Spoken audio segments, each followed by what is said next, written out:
Before we begin, I'd like to plug the Think Torah podcast with Aaron Walgalanter. Aaron's a good friend of mine, and he launched an amazing podcast called Think Torah, and he actually interviewed me about my podcasting backstory and my plans and my hopes and my dreams for the future, and it turned into a general discussion about the concept of using new media and new technology to spread Torah.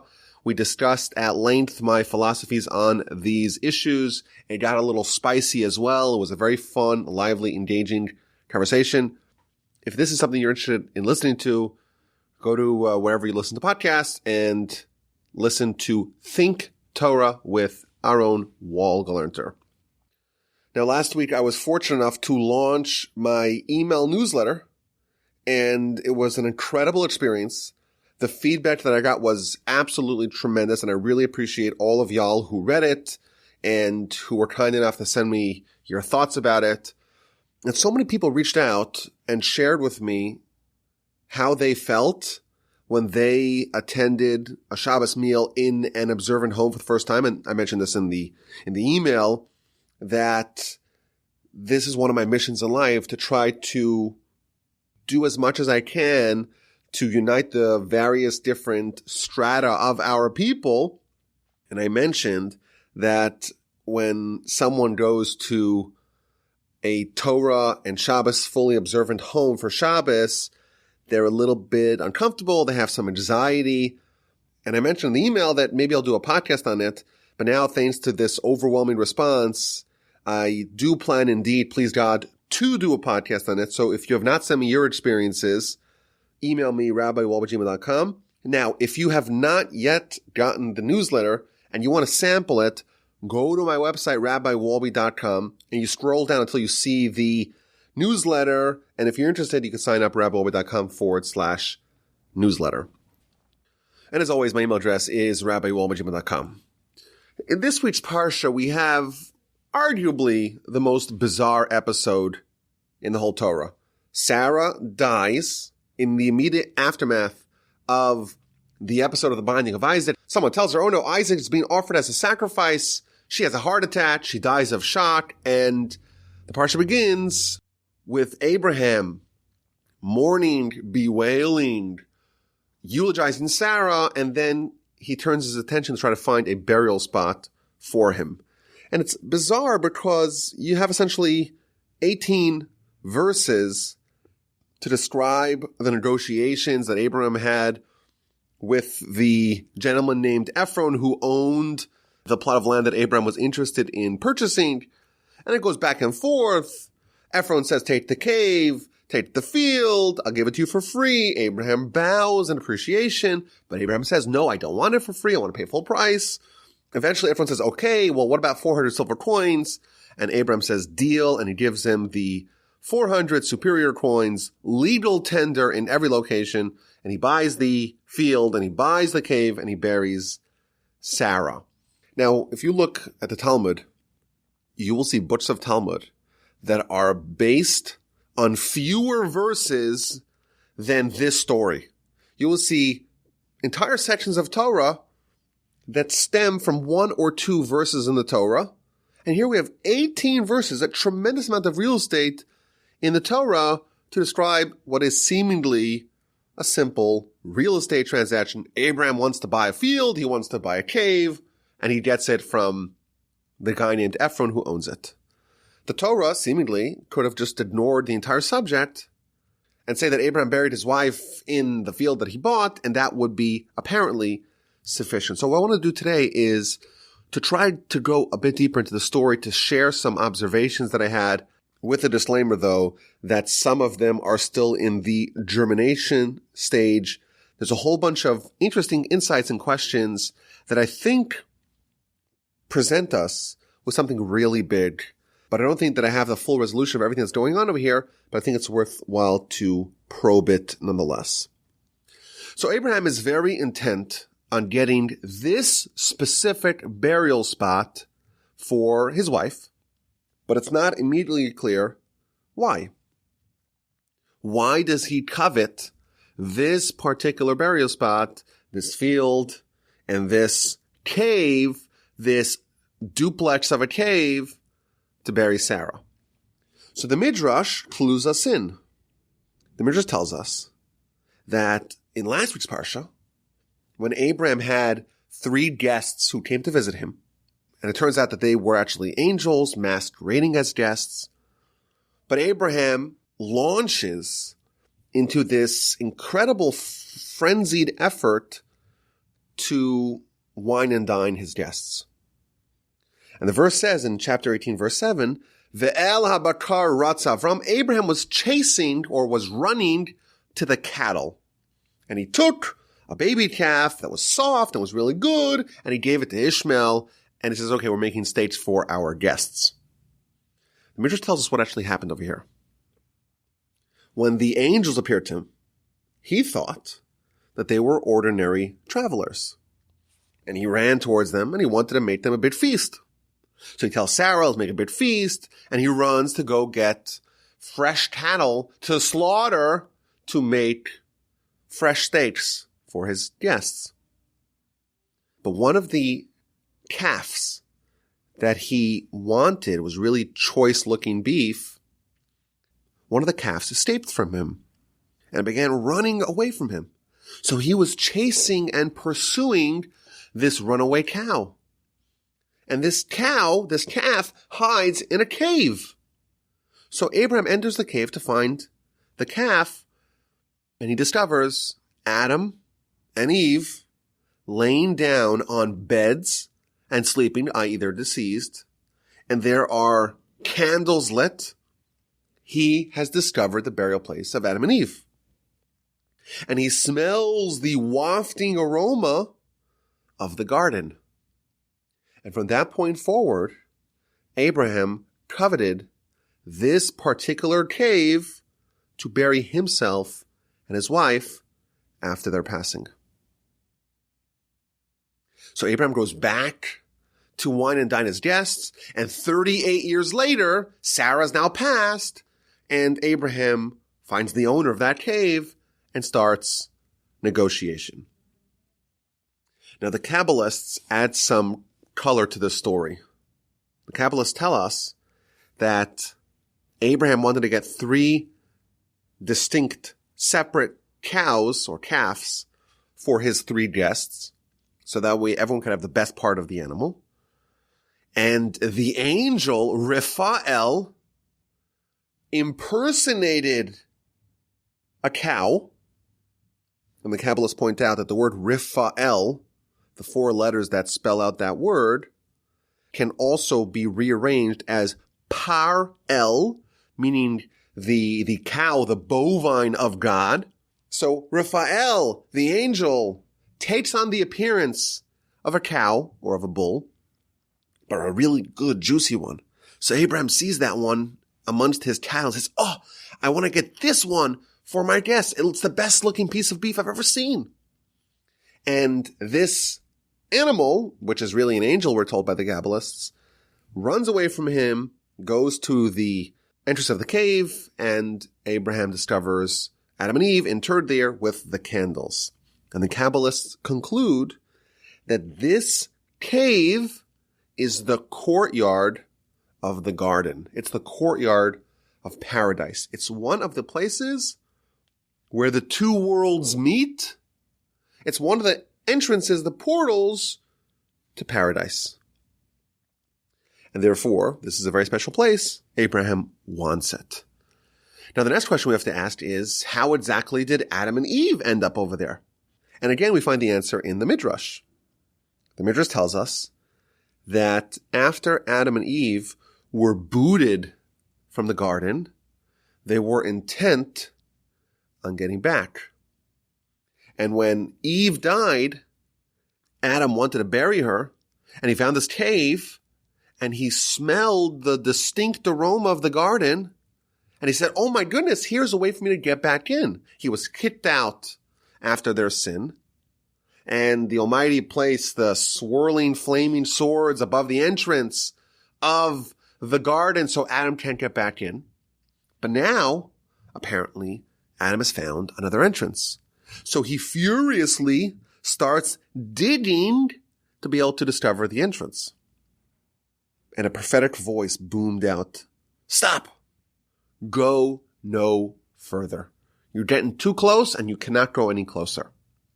And therefore Adam buried his wife there, and he had himself buried there after he passed, and no one knew about this location until Abraham rediscovered it many, many centuries later. So this backstory of this cave, it obviously makes the Torah's treatment of this cave, it makes it a little bit more clear. This is not some ordinary cave. This is where Adam and Eve are buried, and this is one of the portals to paradise. But there's more. The Zohar tells us that when someone prays, if you pray, let's say in Houston, Texas, that prayer has to travel to heaven. How does it go to heaven? Says the Zohar, it has to first travel to the city of Hebron, to Hebron.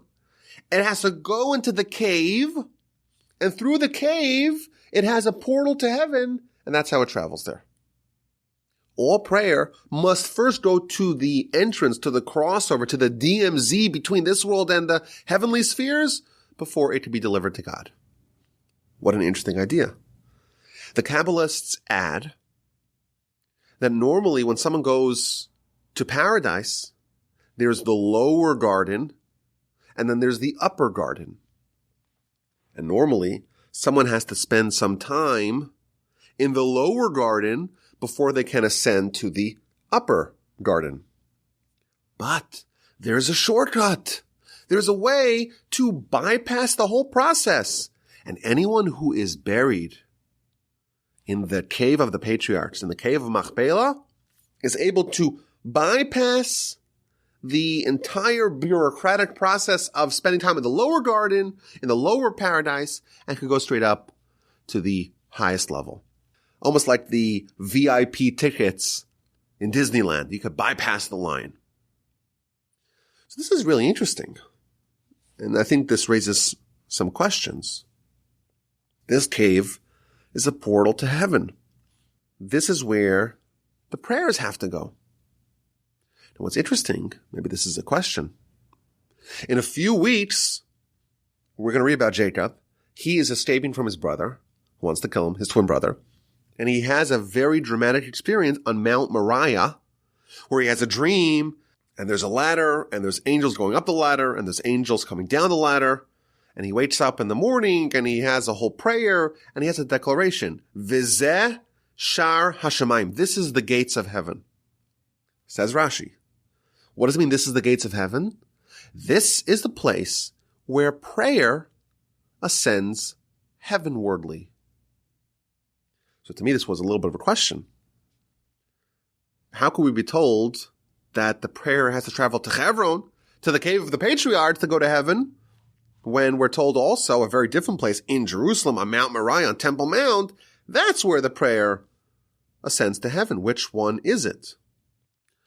So my dear brother-in-law that I mention all the time here, Shmuley Botnick, tells me that apparently there are at least 2 entrances to heaven, or 2 portals, 2 places in this world where there is a touch point between this world and the next world. And the word Chevron, or Hebron, if you rearrange the letters of Chevron, you have the word Churban, which means destruction. And we know Temple Mount, that is when there's no destruction, there's a temple there. And that is a direct connection between the 2 worlds. That's what the temple's all about. Maybe Hebron is like the back entrance when the front entrance is closed and you want to sneak in nonetheless. When there's Churban, when there's destruction, Temple Mount is no longer, it's blockaded. There's no longer a way to get through there. Maybe you could use the circuitous route, the back entrance, to still connect to heaven, which is a really interesting idea. And consequently, if you kind of zoom out a little bit, there's a juxtaposition between the 2 entrances. The very last event in last week's Parsha was, of course, the binding of Isaac, which happened on Mount Moriah, which is one of the entrances. And the first event in this week's Parsha is the other entrance, namely that of the cave of the Patriarchs. So again, what this means, this is still being developed. But here's another interesting idea. If we're saying that the cave of the Patriarchs is a portal to heaven, well, who purchases it? Abraham purchases it. Abraham buys it from Ephron. And Abraham is interred there. He's buried there, together with his wife Sarah, eventually Isaac and Rebekah, and Jacob and his first wife, Leah. 8 people, 4 couples buried there. But who bought it? Abraham bought it. So Abraham, you would say, is the nominal owner of this cave, of this choke point between the two worlds. So here's the idea that I had. There's an astonishing midrash. In a few weeks we'll read about it. And as an aside, I have a particular affinity for this midrash because at my oldest son Akiva's bris, 12 and a half years ago, he's almost bar mitzvah now, which is kind of crazy. But I spoke by my son's bris, and I quoted this midrash. And listen to what the midrash says. The midrash tells us that in the beginning of last week's Parsha, Abraham is sitting at the entrance of the tent. And it's the hottest day of the year. It's boiling hot. Scorching heat. Rashi says, God took out the sun from its sheath and made it the hottest day of the year. Hottest day ever. Says the Midrash. Abraham is sitting at the entrance and it's really, really hot. Says the Midrash, in the future, Abraham is going to sit at another entrance of someplace that's very hot, namely Gehenom, namely purgatory. And he's going to be the gatekeeper of hell. And every person that's a good candidate to go into hell, Abraham's going to save them if they are circumcised. The circumcision is the covenant of Abraham. And Abraham, because he's going to be the gatekeeper of purgatory, if someone is part of his covenant, someone's part of his select fraternity, if someone is circumcised, he's not going to allow them in. But what if, says the Midrash, there's someone who's such a terrible sinner, does so many sins, and they really need to be cleansed. They really need to go through some sort of process where their soul is polished and shined.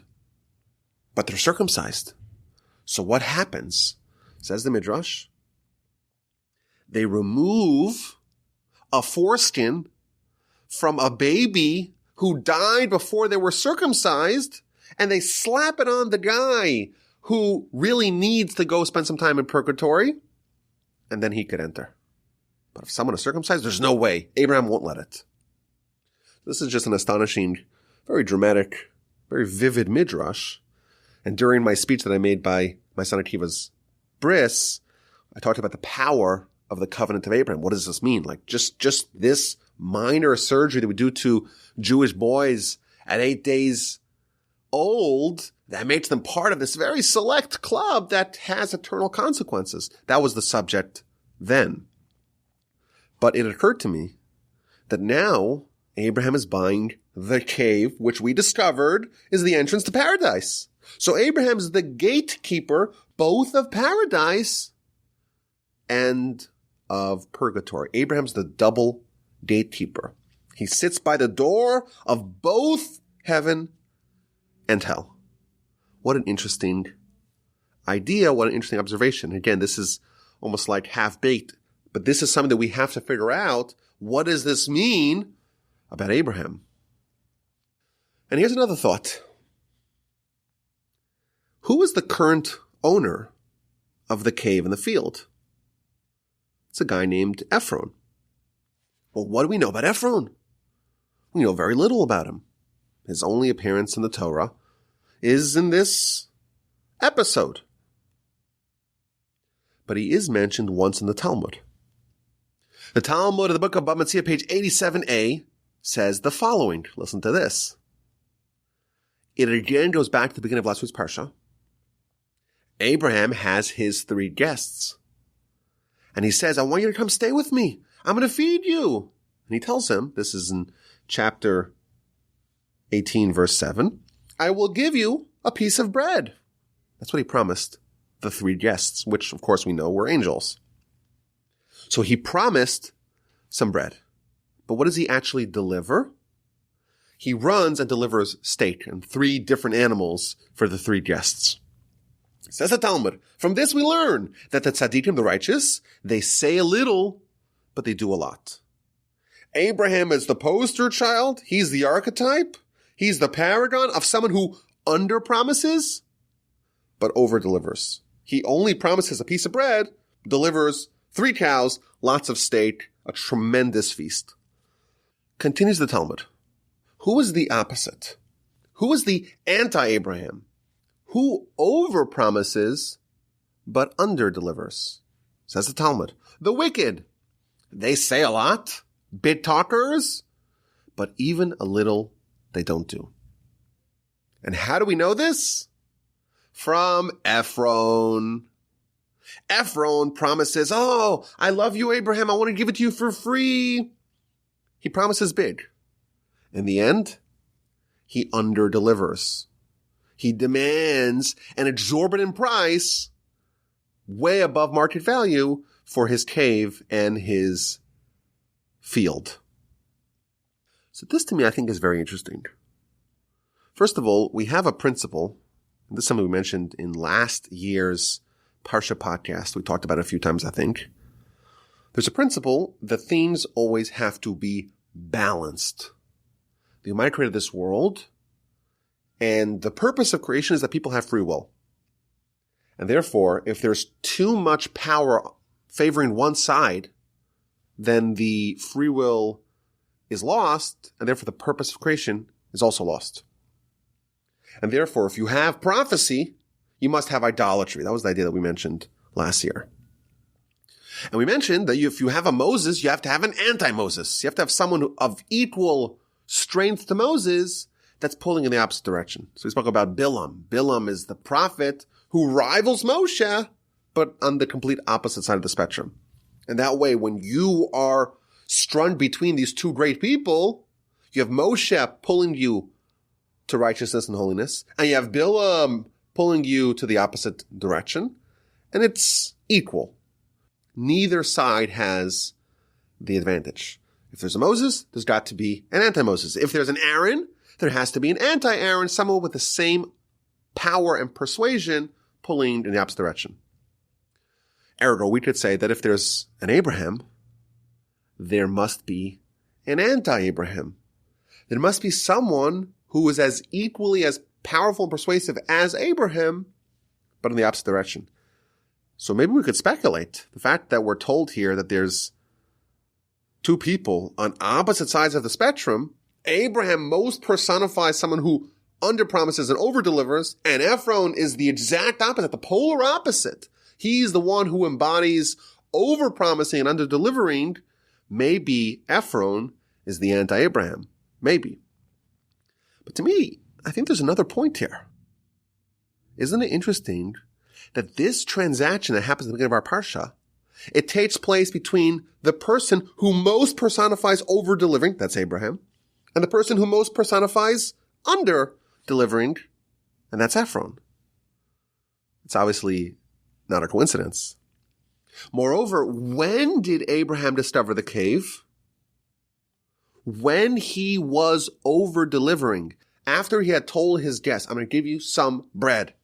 And he over-delivers. And he runs to go get steak. Specifically, when he is demonstrating his over-delivering, that's when he discovers the cave, which is in the hands of the person that most represents under-delivering. So to me, it seems clear that there's some sort of connection between this characteristic and this location. The location of this cave, which we said is the nexus, connecting 2 worlds, the portal to heaven, the courtyard of paradise. There's something really deep about what's happening in these 18 verses in our Parsha that is embodied by the characteristic of Abraham versus that of Ephron. And this is something I'm trying to figure out, trying to crack this code, trying to decipher this riddle. This is a mystery, and we could sense that there's something there, and it demands our attention.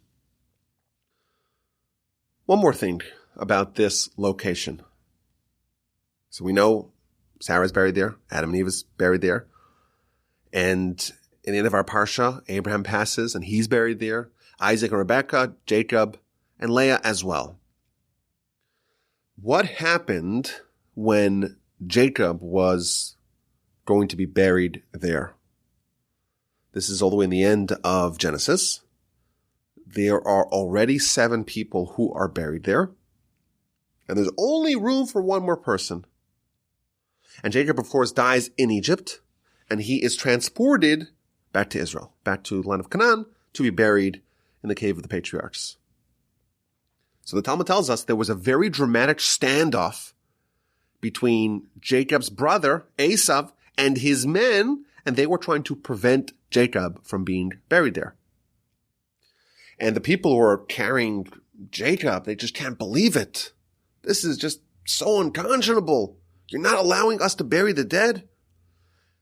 And Esav responds, well, it's mine. It's mine by right. But they tell him, no, you sold your right to it. So Esav says, okay, well, where's the proof? Where's the contract? And they realize, we left the contract in Egypt. So Naphtali, who was the swiftest of Jacob's sons, he rushes back to Egypt to try to get the contract so that way they could bury Jacob. Meanwhile, everyone's just milling about waiting, and Jacob's grandson, a deaf boy by the name of Hushim, he is not really following what's happening. And he signals to someone, what's going on? Why are we not burying Jacob? So they respond to him in sign language. They point to Esav and they say, this man is stopping it. And he's like, how's that even possible? This man is going to stop my grandfather being buried? He takes a sword or takes a stick and he decapitates Esav. Esav's head rolls into the cave and all of Esav's people flee. And Jacob is allowed to be buried. And interestingly, we're told, my grandfather used to always speak about this, that Esav's head is buried alongside the 8 people in the cave. My grandfather used to always say that what this tells us, of course, Esav we're going to meet in next week's Parsha, but this tells us that Esav, in his head, if you just divorce the rest of his body, in his head, he was equivalent to Abraham, Isaac, and Jacob. The problem was that the influence of his brain, what he knew, did not penetrate to his body. It did not affect how he behaved. But our sages tell us something very deep about this episode of the burial of Jacob.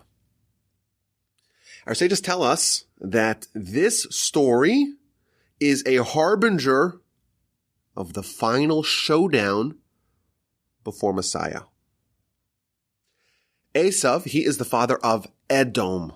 And we're going to read in a couple of weeks, 43 verses in chapter 36, about the entire legacy and lineage of Esav. Now, we're told in scripture that the very last battle before Messiah is going to be between the Jewish people, Jacob, i.e., and Esav. Edom. Va'alu Moshe Bahar Tzion l'shpartas har Esav, and then v'haisel Hashem hamlucha. There's going to be this encounter with Esav, and only then will God have dominion. And the Arizal points out that the name Hushim, the deaf son of Dan, who decapitated Esav, the letters Hushim, spelled with that vav, are the same letters as Mashiach. So this story is emblematic of the future events of the Messianic era. There's going to be a deaf person, so to speak, someone who is going to be Mashiach, someone who is going to be overlooked, and that Mashiach is going to swoop in and destroy Esav and be able to effectuate this final redemption. And where is that showdown? Where is the front line, so to speak, between these two sides? We're told, again, if you just look at the story, we're told that that is done in this location on this cave. There's something about this place that symbolizes the final showdown. And what exactly that is of course a great mystery. Now, I feel like this podcast might be a little bit underwhelming because I'm asking more questions, sharing more observations, and not really giving resolutions. But my grandfather, blessed memory, used to always say that the way you crack the code of the mysteries of Torah is you let the ideas percolate. You, so to speak, marinate within the ideas. You ruminate over something, you cogitate over it, and eventually it will click. But I think for sure there's a very powerful takeaway. You read this story simply, and it's again just a real estate transaction between two people. And you kind of wonder, what's this big hullabaloo about this purchase of the field and the cave, the burial spot, whole negotiations back and forth? Why is it significant? And I think we know now that there's something really deep and really profound going on over here. Okay, even though this entire podcast has been like a long, extended A&Q, I want to have a designated A&Q along these lines. So here's question number 1. This field is very powerful. It's the field in the cave where Adam and Eve are buried. It's the portal to heaven. And who owns it? Some wicked person, we're told, named Ephron, who's the polar opposite of Abraham. Yet he owns this very cherished, very powerful field and cave. How did the worst guy, the person who most embodies overpromising and underdelivering, how did he end up with the choicest, most precious, most cherished land? Question number 1. Question number 2, again, this is along the same lines. There is an interesting midrash. The midrash tells us that there are 3 instances in Scripture where there is a purchase of real estate. Namely, the cave, the story of our Parsha. In a few weeks, we're going to read about the purchase of the suburbs of Shechem. Remember that city? The suburbs of Shechem was purchased by Jacob, and that is where Joseph is buried. And finally, King David buys Temple Mount and Jerusalem from a guy named Arnon. Says the Midrash, there are 3 places that are ours, and our claim to it cannot be disputed by the Gentiles because we purchased it. We paid money for it. And the question is, what is the significance of these 3 places that they need to be purchased, these 3 places specifically, the cave of our Parsha, Temple Mount, and the burial place of Joseph? Why are these 3 places that need to be purchased with money in order to dispel any questions on our ownership of them? Okay, let's go to last week's question. Last week, if you remember, we asked the question, the A&Q of last week, Parshas Vayera, was in the run-up to the binding of Isaac. God tells Abram, Kach na, please take your son, offer him as a sacrifice. And Rashi quotes from the Talmud in the book of Sanhedrin that the word na means please. God is pleading from Abraham because you know what? If you fail, then the first ones, or at least people will say that the first ones had no substance. And the question is why? Why, if someone does 90% of a job, it's still pretty good.